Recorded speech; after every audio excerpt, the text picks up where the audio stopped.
시청자 여러분께 문화 인사드립니다. 연월TV 윤목사입니다. 여러분의 처음 가는 길에 동행하고 있습니다. 자, 계속해서 금요일에는 철로역정 여행을 떠나고 있습니다. 여러분의 신앙의 여정에 있어 티끌만큼이라도 이 철로역정 이야기가 도움이 되길 바랍니다. 이번 시간 여행 이야기 벌써 53번째 시간입니다. 찬성 가는 여정이 그리 순탄치는 않지만 함께 힘차게 걸어갈 수 있기를 원합니다.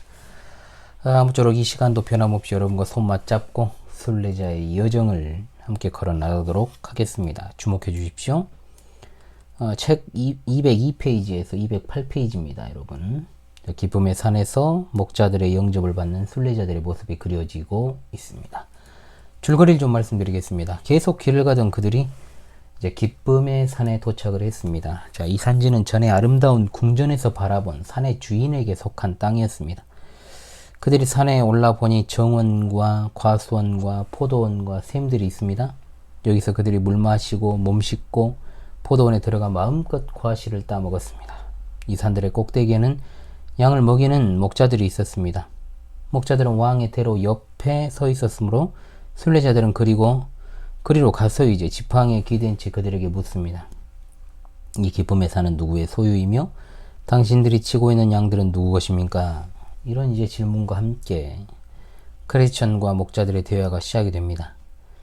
목자들은 두 순례자들에게 여러 가지 질문을 던집니다. 어디서부터 왔느냐? 어떻게 이 길을 가게 되었느냐? 어떤 식으로 이 길을 견뎌왔느냐? 와 같은 것이었지요. 목자들이 이런 질문을 한 이유는 천상에 가기로 작정한 자들 중에서 그 산까지 도달한 자가 극히 적었기 때문이었습니다. 목자들은 두 사람의 대답을 듣고 즐겁고 매우 사랑스러운 표정을 지으면서 그렇게 바라보죠. 기쁨의 산에 참 잘 오셨다라고 말해줍니다. 이 목자들의 이름을 지식, 경험, 경계, 성실이었는데 목자들은 두 순례자들을 데리고 오류라고 하는 산 꼭대기로 먼저 올라갔고 그 다음으로 조심이라고 불리는 산에 올라가서 멀리 바라보게 했으며 그 다음으로 지옥으로 빠지는 새길을 보여주었고 마지막으로 청명이라고 부르는 높은 산으로 올라가서 어렴풋하지만 천성문을 바라보게 해줍니다. 자, 이 부분 해설하겠습니다. 주목하십시오. 자, 앞선 아름다운 궁전이라는 곳에서 기쁨의 산을 바라봤던 적이 있습니다. 멀리서만 바라봤던 장소에 드디어 도착하게 된 것입니다. 자, 여행 이야기 30번에서 이것을 다뤘습니다, 여러분. 예전 것이라도 여러분 복습하시면 재밌습니다. 지금 본 교회 1구역에서는 철로역정 이제 2주 전부터 제 영상을 보면서 이제 공과를 진행하고 있어요. 여러분들도 많은 도움이 되시길 바라고요. 아름다운 궁전의 파수꾼이란 이름으로 여행 이야기 30번 해설한 바 있습니다. 자, 크리스천은 이곳에 이르기까지 여러 어려움들을 겪어왔죠. 곤고산 기억나십니까? 아볼론과의 전투, 사망의 음침한 골짜기, 허영의 시장, 비교적 최근이죠. 그리고 지난주 절망 거인의 의심의 성에 이르기까지 정말로 수많은 역경을 이기고 왔습니다. 고난을 견디면 견딜수록 이제 신앙의 진보가 이루어지고 또 두 순례자는 복음 진리와 또 거듭되는 영적인 체험을 통해서 영적인 진전이 있으니까 높은 산인 기쁨의 산을 올라갈 수 있게 되었습니다. 견고한 신앙이 이제 뿌리를 내리게 되었을 때 아무리 어려운 상황에 놓이게 되더라도 기뻐하는 게 가능하게 됩니다. 그러나 많은 사람들이 그 다음 단계로 가지를 못하죠. 자기 희생이 있어야 되고 또 여러 가지 불편함을 감수해야 되고 수고로우니까 더 높은 영적인 수준으로 가지 못합니다. 그러니까 이제 현실에 안주하기 시작하죠. 한마디로 적당하게 신앙생활 하려는 자세로 굳어지게 되는데 이것은 그야말로 미래를 보장할 수 없는 정말로 심각하고 위험한 상태라고 말할 수 있습니다. 그러니까 신앙에 있어서 딱 선을 그어놓고 절대로 그 선을 넘어가지 않을 정도의 수준으로만 신앙생활을 하는 것이죠. 그러면 그 적당한 신앙생활이 유지가 될까요? 천만의 말씀 만만의 공덕입니다. 영적 진보가 없는 신앙생활은 결국 천성에 이르지 못합니다. 구원의 은혜가 없다는 거죠. 결국에는 실족하고 맙니다. 두 순례자가 기쁨의 산에서 물을 마시고 몸을 씻으며 포도원에 들어가 마음껏 과실을 따 먹었습니다. 직전에 이제 의심의 성에서 절망 거인에게 고난당하던 때와 비교하면 이루 말할 수 없는 정말 기쁜 상황이죠. 기쁨의 산은 하나님께서 자기 백성의 그 죄에 대해서 그냥 넘어가지 않습니다. 그냥 넘어가면 친자가 아니죠. 그야말로 그 죄에 대해서 징계하시고 그들이 돌이켜 회개하게 하신 뒤에 위로를 주시는 은혜를 나타내는 것입니다. 징계가 그 당시에는 즐겁지 않고 전혀 기쁘지 않지요. 그러나 그 이후에는 구원으로 인한 즐거움이 회복될 수 있도록 하나님께서는 은혜를 베풀어 주십니다. 또 순례자가 여기에서 마음껏 물을 마시고 몸을 씻었다라는 것이 의미하는 것, 그리스도를 바라보며 그리스도만 의지하며 죄의 더러움으로부터 영혼을 깨끗이 씻는 것을 뜻합니다. 포도원에서 과실을 마음껏 먹는다? 이것도 그리스도의 사역을 통해서 그분으로부터 귀한 은혜의 혜택을 영혼에 적용해서 평안과 위로와 소망 가운데 거하게 되는 것을 의미하는 것입니다. 순례자들은 이제 기쁨의 산에서 목자들을 만났습니다. 목자들과 두 순례자는 대화를 주고받습니다. 그렇다면 여기 목자들은 누굴까요? 바로 복음 사역자들을 가리킨다라고 볼 수 있습니다. 목자들은 두 순례자에게 지금까지의 여정에 대해서 묻습니다. 이것은 순례자를 자처하는 많은 이들이 그 길을 떠나왔지만 실제로 대부분 중도에서 포기하거나 돌아가거나 극히 적은 숫자의 사람만이 기쁨의 산에 오르기 때문이었습니다. 많은 이들이 순례의 길에서 수많은 유혹과 환난과 고난과 역경과 오류들로 인해서 포기하고 맙니다. 자, 물론 그들이 참된 믿음을 가지고 있다가 실패한 것이 아니고 그들의 믿음은 처음부터 하나님의 정확무한 말씀에 뿌리를 둔 것이 아니었기 때문에 참된 은혜가 없는 자들이었습니다. 그래서 초반에는 거짓으로 신앙을 고백한 자들이나 위선자들이 어느 정도 그 여정을 따라가는 것처럼 보이고 심지어 신앙의 진보도 있는 듯 하였지만 어느 정도 그 여정을 따라가는 것처럼 보이고 그랬어요. 그러나 믿음의 길에서 이탈해서 원래 자기가 왔던 곳으로 이제 돌아가게 됩니다. 그러나 참된 신자는 기쁨의 산에 이르게 됩니다. 그것은 그리스도의 보존하시는 은혜가 고난과 역경 속에서도 끝까지 믿음을 포기하지 않게 만들기 때문입니다. 그런데 그 숫자가 극히 적습니다. 극히 적어요. 두 순례자가 목자들과 대화를 나눌 때 지팡이를 딱 짚고 서 있는 장면도 참 인상 깊은데 서서 말씀을 듣는 것도 하나님의 말씀을 주의 깊게 들을 자세가 갖추어졌다라는 것을 의미합니다. 목자들의 이름은 나오죠. 지식, 경험, 경계, 성실. 그동안 복음 사역자가 순례자의 여정에서 자주 등장을 했었습니다. 이것은 각기 다른 네 사람을 의미하는 것이 아니고 복음 사역자가 가지고 있어야 될 영적인 자질 또한 양들에게 필요한 것이기도 하죠. 양떼들은 언제나 사나운 맹수에서 위협을 받고 있으므로 양들을 위험에서 건져내고 보호할 수 있기 위해서 목자는 언제나 지식과 경험과 경계와 성실을 갖추고 있어야 됩니다. 좀 하나씩 살펴볼까요? 자, 하나는 지식입니다. 지식은 말 그대로 목자는 성경에 능한 자여야 된다. 하나님의 말씀의 꼴을 양들에게 먹일 수 있어야 한다는 것을 의미합니다. 자, 목자가 다른 사람을 가르칠 수 있어야 할 역량을 가지고 있어야 되면 물론이고 양들을 하나님의 말씀으로 바른 길로 인도할 수 있어야 된다는 거죠. 그것뿐만 아니고 복음 진리를 변증하고 소화하는 일을 아울러 해야 됩니다. 사실 일방적으로 가르치는 일이야 누구나 할 수 있습니다. 그러나 현실에서 적극적으로 말씀을 지키는 일은 결여된 모습들이 많다는 거죠.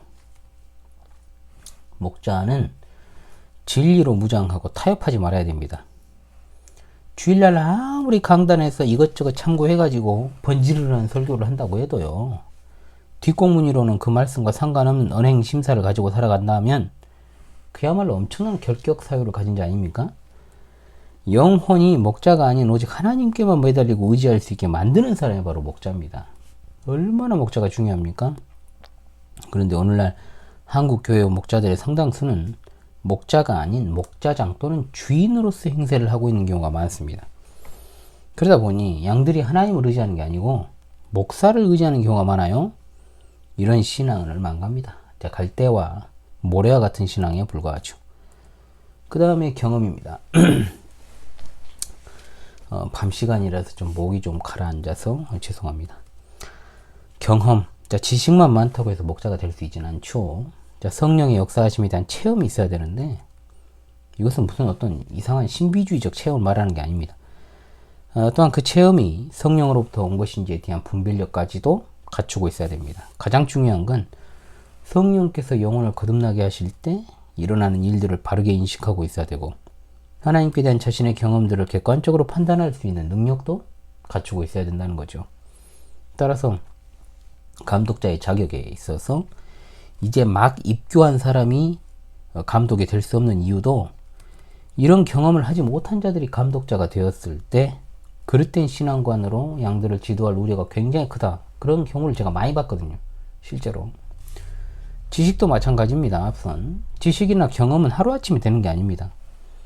그래서 저는 조심스럽게 조심스럽지 않아요. 좀 대놓고 말씀을 드리겠습니다. 회심한 지 5년도 되지 않은 사람은 목회자 후보생 것이 포기하면 안 됩니다. 자, 목회자 후보생입니다. 자, 신대원에 가게 되는 자격을 얻는 거 목사가 아닙니다. 아니, 솔직히 말하면 성경 1독도 안 한 사람이 신학대학원에 들어가면 되겠습니까? 신학대학원은 목회자를 양성하는 교육기관이지 불신자를 신자 만드는 곳이 아니잖아요. 잘못된 거죠, 그게. 아예 신학대학원은 어떤 부적격자가 입학하는 것 자체를 막아야, 그렇지 않아도 진짜 이미 난무하고 있는 무자격 목사들을 양산해내는 일을 조금이라도 막을 수 있다는 겁니다. 근데 그렇게 안 하죠. 현실은 그게 어렵죠. 자, 무자격이라 하면요, 단지 신학대학원 나온 것을 의미하지 않습니다. 목자의 조건을 갖추지 못한 자가 바로 무자격자다, 이 말입니다. 자, 그 다음으로 경계가 나오죠. 경계. 정말로 경계 중요한 목자의 자질입니다. 자신의 심령의 상태를 살피는 것은 당연하고, 양들의 영혼을 감독하고 위험이 닥쳐왔을 때 경고의 나팔을 부는 것. 목사는 양들이 영적인 분별력과 통찰력을 가지고 마귀의 유혹과 시험에 대해서 주의를 기울이게 만들게 하는 것이 정말 중요합니다. 고난당하는 자에게 위로를 주고, 낙심한 자에게, 좌절한 자에게 힘과 용기를 주는 사역이 그야말로 목자에게 필요한 것이죠. 그 다음으로 네 번째가 성실입니다. 성실. 목사는 일단은 양아치 근성이 없어야 됩니다. 자, 불량기가 없어야 된다는 거예요. 영혼들의 유익을 위해서 삶을 바치는 목사가 그 이면이 조금 구리구리한 사람이 되면 안 된다는 겁니다. 자, 뒷공무니로 딴 주머니 차고 있거나, 부동산 투기나 돈 버는 것에 관심이 있다거나, 사사로운 이익을 탐내고 명예욕이 넘치고 돈 냄새나 잘 맡고 발바리같이 돌아다니면 안 된다는 겁니다. 분명한 거죠. 너무 가난한 것도 문제인 건 사실이에요. 자, 제가 직분론에서 말씀드린 적이 있는 것 같습니다만, 목사가 너무 가난해가지고 주위 사람들을 힘들게 하면 그것은 목사직을 좀 계속 해야 할까를 좀 생각을 해봐야 됩니다. 그것은 분명한 사실입니다. 그렇다고 어떤 풍족하고 부요함을 추구하라는 건 아닙니다만, 적어도 최소한의 품위 유지는 돼야 된다. 왜냐? 항상 곰핍과 궁핍과 가난에 허덕이는 사람이 목회가 아니라 무엇인들 정말 제대로 집중을 할 수 있겠습니까, 여러분? 안 되죠. 그것은 정말 심각하게 생각해야 될 문제다. 그러나 사사로운 이득을 탐내는 것도 다른 문제예요. 한산 목사는 이면에 어떤 어두운 모습이 없어야 되고, 특히 물질 문제에 있어서는 정말로 수정보다 더 투명해야 된다. 자, 이것을 말씀드리고자 합니다. 자, 이런 복음 사역자의 모습을 기억하도록 합시다. 좀 목 상태가 안 좋아요. 여러분들 좀 이해를 해 주십시오. 자, 저도 제대로 여기에 부합하고 있는지의 여부는 더욱 노력해서 성찰해야 될 일이라고 생각을 합니다. 저는 자격 없는 목사로 살아가느니, 자, 저의 목사관입니다. 저는 자격 없는 목사로 살아가느니 목사를 언제든 내려놓는다는 각오로 목회를 하고 있습니다. 늘상 말씀드리니까 더 말씀 안 드려도 되겠죠. 다른 것도 아니고, 다른 영혼을 구원하며 전도자의 책무를 감당하고 누군가의 길잡이가 된다라는 사람이 무식하면 되겠습니까? 왕초보면 안 되죠. 길에 시력도 안 좋고 불량하면 되겠습니까? 안 됩니다. 지식, 경험, 경계, 성실, 이것을 여러분 잘 기억하시기를 바라겠습니다. 자, 목자들은 이제 두 순례자들에게 놀라운 것들을 보여줍니다. 이것은 이제 순례자로 하여금 믿음을 견고히 세우고 격려하고, 앞으로 이제 닥쳐올 위험들에 대해서 경고하기 위한 목적을 갖죠. 가장 먼저 올라간 곳이 오류라고 하는 산꼭대기입니다. 이 산의 특징, 특이하게도 내려갈수록 더 가파른 모습을 하고 있다. 올라갈 때는 모르는데. 그래서 처음에 많은 사람들이 별것 아니구나 이 생각하고 쉽게 올랐다가 산꼭대기에서 발을 헛디뎌서 떨어져가지고 온몸이 산산조각 납니다. 이 시체들이 이제 그대로 방치되어 있잖아요. 복음 진리에서 벗어난 오류의 위험성을 묘사하는 것. 처음에는 구멍 하나 뚫려져 있는 것 대수롭지 않게 여기지만 결국 그 구멍 때문에 댐이 무너지는 것과 같은 원리. 오늘 많은 사람들이 오류에 대해 경각심을 갖지 않습니다. 성경 해석의 차이라고 주장을 하면서 그 위험성을 무시하고 받아들이는 경향이 강하죠. 그러나 아무런 영향을 끼치지 않을 것 같던 그 오류라는 작은 구멍이 모든 것을 무너뜨릴 수 있습니다. 그 작은 구멍으로 영적 바이러스가 침투해서 그 안에 모두를 죽일 수 있다는 거죠. 데살로니가후서 2장 10절로 12절. 자신의 욕심으로 인해 오류에 빠지는 자들이 나오고 있습니다. 불의의 모든 속임으로 멸망하는 자들에게 있으리니 이는 그들이 진리의 사랑을 받지 아니하여 구원함을 받지 못함이라. 이러므로 하나님이 미혹의 역사를 그들에게 보내사 거짓 것을 믿게 하심은 진리를 믿지 않고 불의를 좋아하는 모든 자들로 하여금 심판을 받게 하려 하심이라. 자, 자주 등장하는 말씀입니다. 그 다음으로 이제 목자들이 데리고 간 곳은 어디냐? 조심이라는 산이었습니다. 자, 그곳에는 여러 사람들이 무덤 사이를 이제 오르락 내리락 하고 있어요. 이들은 순례자들도 잘 아는 의심의 성의 절망 거인에게 잡혀가지고 지하 감옥에 갇혀 있다가 눈이 뽑힌 사람들입니다. 앞이 안 보이니까 그러니까 계속 거기를 맴돌고 있던 겁니다. 올바른 길을 벗어나가지고 계단식 문을 통해서 격길 초원으로 넘어간 사람들이 결국은 배교의 길에 들어서게 되어서 말로를 비참하게 맞이한 모습들을 보여줍니다. 크리스찬과 소망은 남의 이야기가 아니잖아요. 이게 본인들이 겪었던 것이고, 그래서 서로를 보면서 눈물을 글썽이는 장면이 나오는데, 이것은 그들이 이와 같은 상황에서 건진받은 것에 대한 감격의 눈물이라고 할 수 있습니다. 말 그대로 조심이라는 산의 가르침은 순례자들에게 정말로 큰 경고가 되었던 것이죠. 자, 그 다음으로 낮은 바닥으로 데려갑니다. 그곳에는 언덕 쪽으로 문이 하나 나 있습니다. 목자들은 그 문을 열고 안을 들여다보라고 말합니다. 안에는 짙은 어둠과 연기가 자욱했고 불이 타는 듯한 소음과 고통당하는 자들의 울부짖는 소리, 유황 냄새 같은 것을 이제 맡았습니다. 지옥으로 가는 샛길이었습니다. 지옥으로 빠지는 샛길을 선택한 자들은 바로 누구냐? 위선자들이었습니다. 위선자들은 순례자처럼 행세해서 오기는 했지만 마침내 샛길을 택해서 지옥에 빠집니다. 이들은 경건의 능력을 부인하는 자들입니다. 도덕주의자들, 예배에 있어서 어떤 형식주의, 의식주의 이런 것들에 해당하는 자들이죠. 겉보기에는 경건하고 거룩한 척합니다. 그러나 그 안에는 거듭남의 은혜가 없습니다. 이기적인 목적과 번성으로 막 가득 차 있는 사람들입니다. 얼마나 많은 사람들이 있었습니까?